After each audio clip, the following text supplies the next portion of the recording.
Hello everyone, welcome to the Scumdogs Kennel. I'm your host, Chris Williams, and in today's Cryptid Corner mini episode, today we're going to be talking about Mount St. Helens and Bigfoot, and we're also going to be talking about the Chicago Mothman again, folks.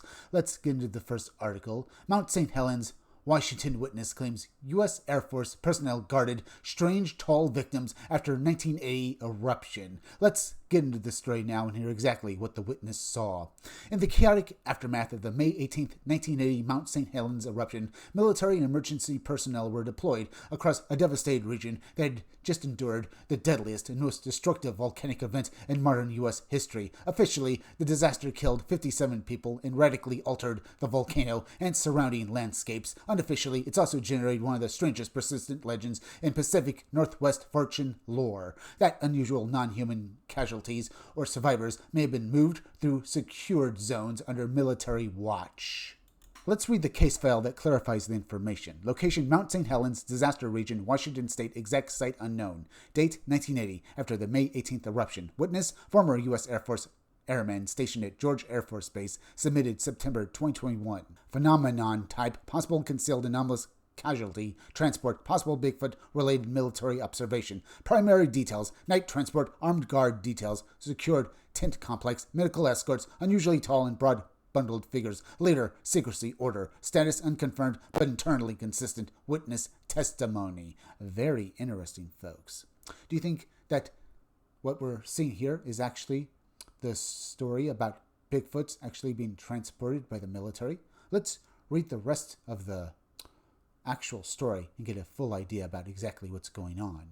And hear it in the airman's own words. I was an airman in the U.S. Air Force in 1980. I was stationed at George Air Force Base near Victorville, California from the late 1970s into the early 1980s. Our mission involved the wild weasel role with Air Force F-4s. We were trained for combat support, but like many enlisted personnel, we could be assigned to whatever the military needed at the time. In 1980, we were sent to train with the Canadian Forces at the CFB Comox on Vancouver Island. We left on a C-141 from George Air Force Base, but during the flight, we had an in-flight emergency and were forced to land at Travis Air Force Base in Northern California for repairs. We were losing hydraulic fluid in one engine. I watched the crew chief pour can after can into the reservoir, and it still dropped right back to zero. The crewmen had a parachute. We did not. That made me nervous. Eventually, we got back in the air and continued north, flying over Mount St. Helens not long after it had blown its top. When we reached Comox, our officer in charge told us we would be staying longer than the planned 2 weeks because we were needed for an emergency mission. We were all aircraft maintenance specialists of one kind or another, but we were also servicemen first, and at that point, none of us questioned much. We spent a couple of days doing nothing. Looking back, I think they were trying to figure out what to do with us. Then one night, we boarded a bus and were taken somewhere around the southern end of Vancouver Island, where we were loaded onto a strange naval ferry. I was never in the Navy, so I cannot describe it well, but our bus was secured and ferried to the United States side. We rolled off into the darkness and kept driving. It was cloudy, rainy, and dark. Eventually, we reached what appeared to be a disaster area. We were issued M16s with one magazine each, which struck me as odd because most enlisted Air Force personnel fired a rifle in basic and rarely handled one again. We were also given a plain green fatigues, ill-fitted helmets marked guard, and a briefing that was short on detail and heavy on orders. We were told to guard designated access points in a tented military area and to check credentials. Only authorized personnel were to be allowed through. We were also told that if anyone tried to breach the perimeter, we were to shoot. There were around 30 of us, and we were all completely confused. We did not know exactly where we were. There were no obvious towns or cities nearby. It looked like an isolated, secured zone near land affected by the eruption. We lived in tents near where we worked. There was a mess tent and sleeping tents, and for more than a week, we barely left an area of roughly an acre. Most of us were assigned to areas where people moved in and out with what looked like victims. The tents we guarded had entry partitions and a sort of foyer arrangement that prevented anyone outside from seeing into the main section. The lighting inside was bright, but the layout seemed designed to prevent guards from observing what was actually going on beyond the first barrier. Traffic in and out was infrequent. We worked 12-hour night shifts. That part was not unusual to me. What was unusual was the nature of the people being escorted. The only individuals I saw entering or leaving my post were what appeared to be medical personnel usually dressed like a doctor in a white lab coat, escorting a heavily bundled person by the arm. The escorted individuals wore thick outer coats and dark knit caps. Their hands were always concealed. I never got a clear look at any face. The escort would state a last name, show credentials, and move through. That was it. Nothing happened that would justify the level of security. No perimeter breaches, no disturbances, no panic. But near the end of our assignment, I noticed something that stayed with me. Two of the escorted people were extremely tall, not just tall, but obviously taller by more than a head than the escort walking with them. I also noticed that the escorted figures were unusually broad across the shoulders and torso. At the time, I assumed the bulk came from the heavy coats because the weather was cold and damp, and I figured we were at some elevation. After 8 or 9 days, maybe a little more, we were debriefed and told that we had helped guard victims from the eruption. We were also told not to discuss this part of the mission. We were finally allowed to shower and issued our original U.S. Air Force uniforms, again from a separate tent behind the latrines, and loaded back onto the same bus in the darkness. We were ferried back to Vancouver Island, returned to Comox, and continued the rest of our deployment as if nothing unusual had happened. We flew more sorties from the Canadians, drank a lot of Labatt Blue, and eventually returned to George Air Force Base. The entire episode remained a mystery to me until years later when I started reading more about Bigfoot and other creatures associated with Mount St. Helens. That was the first time I began to wonder if those very tall, very wide people were not ordinary victims at all. That was also the only time in my entire Air Force service outside of basic training that I was ever assigned to armed perimeter guard duty, WS. Did WS actually witness a Bigfoot, folks? Now, it could be what he saw were just people in heavy coats and clothing, perhaps due to the disaster, folks, and the current environment, how it's cold and damp. They were just bundled up. But the fact that he saw two very large individuals that are so broad, and at least in his opinion, folks, something seemed off about them. I mean, he didn't really see anything off beyond the fact they were so broad shoulders, but it was still something he noted, folks.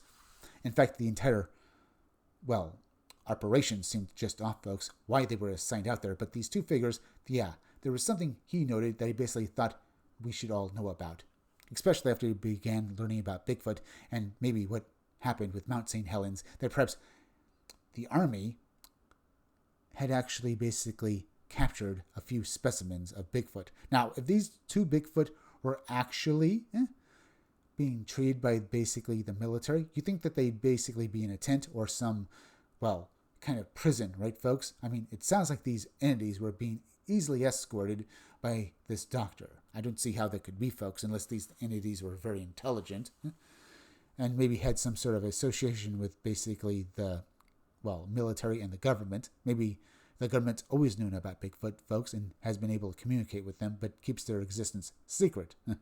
That's the only reason I can basically think about that, folks, because you think a, injured animal like a Bigfoot wouldn't be so easily led around by a doctor. So most likely what WS saw was probably just two very large and broad-shouldered, men, folks, who were injured in the Mount St. Helens eruption, who were heavily clothed and maybe even had wrappings on their actual bodies, folks. And that's why they look so bulked up, but we can't be for sure. Either way, it's definitely a story we should look at, folks, because it seems off, and even WS says, there was something there. That doesn't mean it was actually Bigfoot either, folks. It's just something we should note here, that maybe there was something more going on. Either way, let's move on to the next article titled, Large Bird Near Des Plaines River and Harpy-like Humanoid Over Little Village 2. 2019 Chicago area sightings reported. Let's get into this article now, folks, and hear about these reports. In 2019, a Chicago area witness reported two very different aerial encounters, one from the west side of the city and the other from the inner suburbs. One took place near the Des Plaines River and Lyons, close to the North Riverside Corridor and surrounding forest preserves. The other occurred months later in Little Village, where multiple reports of winged humanoids have also surfaced over the years. What makes these two sightings worth attention is the contrast. One may fit an unusual bird, while the other falls much closer to the established Chicago winged humanoid pattern. Let's read the case file as well. Witness DF. Location 17930 Ogden Avenue, Lyons, Illinois, near the Des Plaines River. Date of time? April 17th, 2019, about 8:30 p.m. local time. Location 2, 2640 South Sacramento Avenue, Little Village, Chicago, Illinois. Date and time, 2. September 17, 2019, about 3:30 to 4:30 p.m. local time. Primary description, 1. Huge bird, about 6 feet, wingspan, layered feathers, crest on head, long spade-shaped tail. Primary description, 2. Dark, bald, humanoid figure with feet dangling, feathered wings, slow vertical flight pattern, moving north toward O'Hare. Setting, dense urban and suburban zone, bordering waterways, forest preserves, and long-standing Chicago winged humanoid corridors. Let's read on here the actual stories now. Hi, Lon. Here are my 2 other sightings. It was actually near a winged humanoid sighting in the North Riverside and Lyons area of the Chicago suburbs. Of course, you already know that the forested preserves basically surround the Chicago area, and North Riverside, Illinois is a unique place. Houses have been there right next to the park and parks since their inception. Residents there can literally walk to the Des Plaines River from their house. If only they would take the time to look up and observe, they would see many things. I've seen blue herons and blue jays almost every time I go. It is a cool place strangled by the pollution of corporate America and Chicago's finest companies that have direct access to the waterways, but still surviving despite it.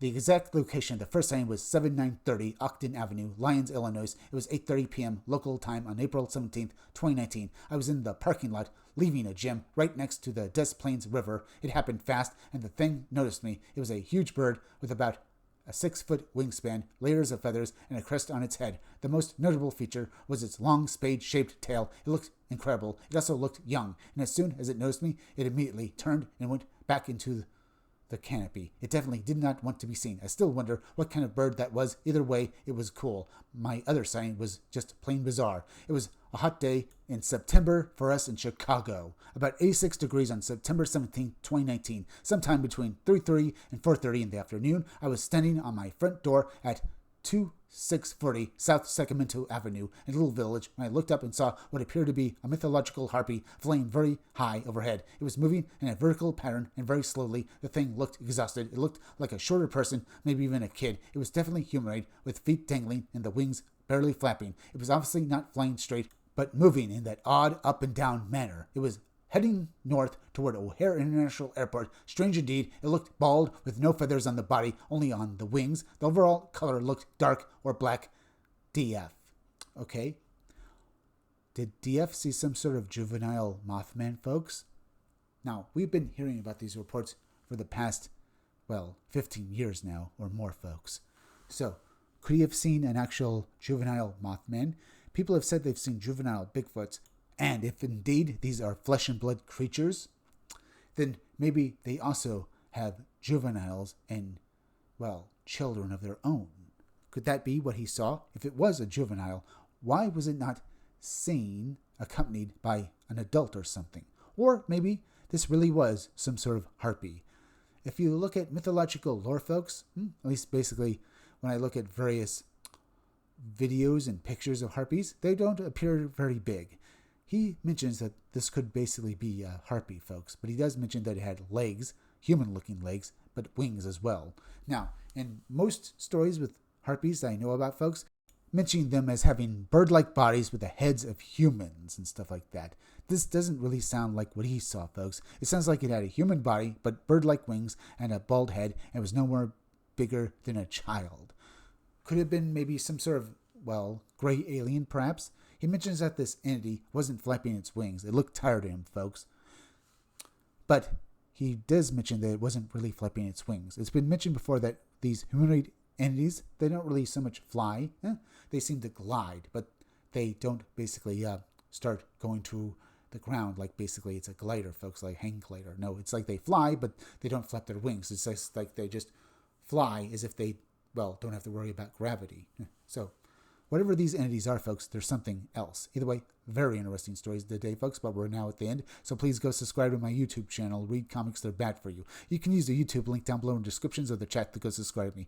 Hit that like button for me. Make sure you're still subscribed. Leave some comments down below. Hit that bell for notifications. Make sure to hit the part of the bell that give you all future notifications. And please share this video out. I'm Chris Williams from the Scumdogs Kennel. Thank you all for joining me. I'll be back again tomorrow with another great video, so be sure to come back again then. Until next time, folks, I'll see you all again soon.